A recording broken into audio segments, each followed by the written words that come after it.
Hello students, welcome back. आज के video में हम हाइट एंड डिस्टेंस का एक और क्वेश्चन सॉल्व करने वाले हैं। तो क्वेश्चन कुछ इस प्रकार गिवन है हमें कि a tree breaks due to strong wind. अच्छा, ये क्वेश्चन ना कभी कभी अलजेब्रा में भी पूछा जाता है, ठीक है।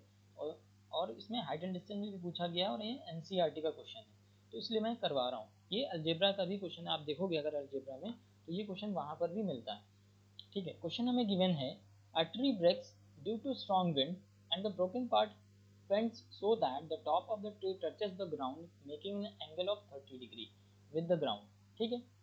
The distance between the foot of the tree and the point where the top touches ground is 8 meter. Find the height of the tree. कहने का मतलब इन्होंने ये है कि एक पूरा ट्री था, एक पूरा ट्री मैं पहले बना लेता हूँ, ठीक है। अब ट्री तो नहीं बनाएंगे, एक लाइन बनाएंगे सीधी। एक ये पूरा ट्री था और ये उन्होंने क्या बोला कि यहाँ से टूट गया है, इस पॉइंट से, लेट सपोज कि इस पॉइंट से टूटा और ये नीचे गिरा इस तरह से, ठीक है, गिर गया। अब इन्होंने बोला कि ग्राउंड से ना इसने 30 डिग्री का एंगल बनाया। ये एंगल कितना है? 30 डिग्री का एंगल बनाया। ये जब ये वाला पार्ट टूट करके गिरा तो ग्राउंड से इसने 30 डिग्री का एंगल बनाया, और जहाँ पर वो पॉइंट था ना, वहाँ से डिस्टेंस भी इन्होंने बता दी। कितनी इन्होंने आई थिंक बताई है, देखो, where the top touches the ground is 8 metre, ठीक है। ये 8 मीटर की डिस्टेंस भी इन्होंने बता दी, ठीक है। तो इनके नाम कर देते हैं A B C and D, ठीक है। पार्ट सी से डी जो है वो टूट करके यहाँ पर आया है। तो अगर ये टूट करके आया है तो इसको अगर हम x मान लें तो ये पूरा x हो जाएगा, राइट। और इस जो आधी हाइट है उसको हम h मान लेते हैं थोड़ी देर के लिए, ठीक है। अब find the height of the tree. अब हाइट तो मैंने टोटल पूछी है, मतलब ये x वाली और h वाली, ठीक है। तो चलिए निकालते हैं किस तरह से निकलेगी। सबसे पहले तो जो हमें गिवन है ए बी, वो गिवन है 8 मीटर, ये हम लिख देते हैं, उन्होंने दे रखा है, ठीक। अब अगर सी डी लेट करते हैं हम, C D is equal to x and B C is equal to h, तो सच दैट क्या होगा कि B D is equal to क्या हो जाएगा, एक्स प्लस एच हो जाएगा, सिंपल, राइट। और बी डी ही हमें निकालना है, तो आगे निकालते हैं इन ट्राइंगल। किस ट्राइंगल की बात करें हम? ए बी सी की। तो ए बी सी की अगर हम बात करते हैं तो देखो, एक ये गिवन है हमें, एक ये। अब हाइपोटेन्यूस गिवन है और बेस गिवन है, तो हम कॉस लगा सकते हैं, ठीक है। तो कॉस लगाएंगे, कॉस का उल्टा भी लगा सकते हैं, ठीक। कॉस का उल्टा क्या हो जाएगा, सेक। तो सेक लगाने का कोई मतलब नहीं बनता, तो हम कॉस लगाएंगे। तो कॉस 30 इज इक्वल टू कितना हो जाएगा? कॉस 30 होता है base upon hypotenuse, I mean cos जो रेशियो होता है, कॉस थीटा इक्वल टू होता है बेस अपॉन हाइपोटेनियस। तो बेस है हमारा 8 और हाइपोटेनियस है हमारा x, राइट। और कॉस 30 की वैल्यू होती है √3/2 इज इक्वल टू 8/x। तो यहाँ से x की वैल्यू निकल आएगी 16/√3, ठीक। इसको एक इक्वेशन कह देते हैं।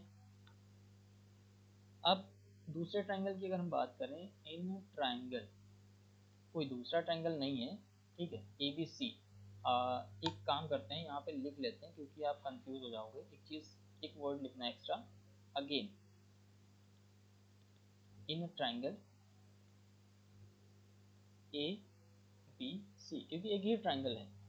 अब इसमें जब हम देखेंगे तो यहाँ पर हम टैन लगाएंगे, ठीक है। सेम एंगल, सेम ट्राइंगल लिया है, बट एक बार कॉस एक बार टैन, क्योंकि एच चाहिए हमें। तो h/8 टैन 30 1/√3 h/8।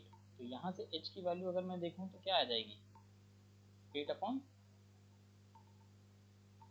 ऑलराइट, यहाँ पर स्पेस नहीं है, अब इसको h/8 यहाँ पर आगे लिखते हैं, ठीक है।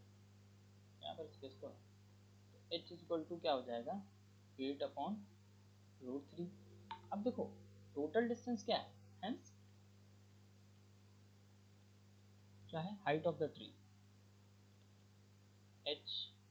HEIGHT, height of tree.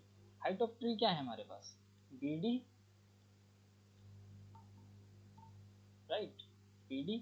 और BD ही क्या है, x प्लस h। तो हमारे पास x था 16/√3 और h कितना है 8/√3।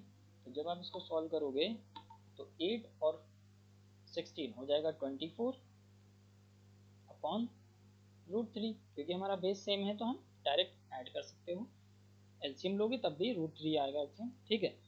अब जब आप इसको सॉल्व करोगे फर्दर, √3 से डिवाइड करोगे, तो √3 से जब डिवाइड करोगे तो आंसर हमारा आएगा कुछ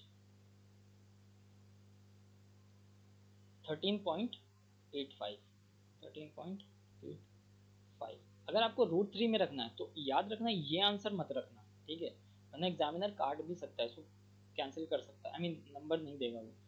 अगर आपको √3 में रखना है तो आपको √3 से ऊपर नीचे मल्टीप्लाई करके तब रखना है, ठीक है। तो जब √3 से ऊपर नीचे मल्टीप्लाई करोगे तो ऊपर √3 हो जाएगा, नीचे 3 हो जाएगा, 3 को 24 से डिवाइड हो जाएगा तो बचेगा 8। तो आंसर इसका आ जाएगा 8√3, ठीक है। तो 8√3 को जब आप √3 से मल्टीप्लाई करोगे तब भी यही आंसर आएगा, ठीक है। हमने यहाँ से डायरेक्ट रख दिया है तो ये रख सकते हो आंसर, ये मीटर में आ जाएगा, बट ये आंसर मत रखना। अगर √3 में रखना है तो ऊपर नीचे √3 से मल्टीप्लाई कर देना, क्योंकि ये एक तरह से कह सकते हो रूल है कि डिनोमिनेटर में हम रूट में वैल्यूज नहीं रखते हैं, ठीक है। तो ये आ गया हमारा फाइनल आंसर। तो आई होप आपको समझ आ गया होगा। तो इस वीडियो में फिलहाल इतना ही, मिलते हैं नेक्स्ट वीडियो में। Till then good bye.